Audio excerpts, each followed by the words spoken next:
dinner guests were all sitting around the table discussing life. One man, a CEO, decided to explain the problem with education. He argued, "What's a kid going to learn from someone who decided his best option in life was to become a teacher?" To stress his point, he asked to another guest, "You're a teacher, Bonnie. Be honest, what do you make?" Teacher Bonnie, who had a reputation for honesty and frankness, replied, "You want to know what I make?" She paused for a second, then began. "Well, I make kids work harder than they ever thought they could. I make a C+ feel like the Congressional Medal of Honor winner. I make kids sit through 40 minutes of class time, when their parents can't make them sit for 5 minutes without an iPod, GameCube, or movie rental.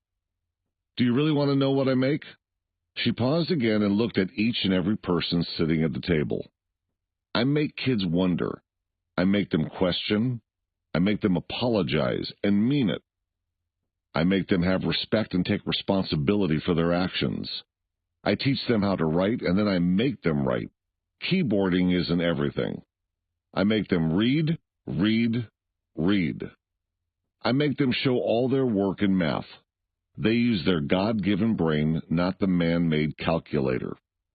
I make my students from other countries learn everything they need to know about English, while preserving their unique cultural identity.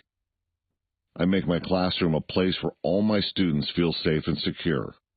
Finally, I make them understand that if they use the gifts they were given, work hard, and follow their hearts, they can succeed in life." Bonnie paused one last time and then continued.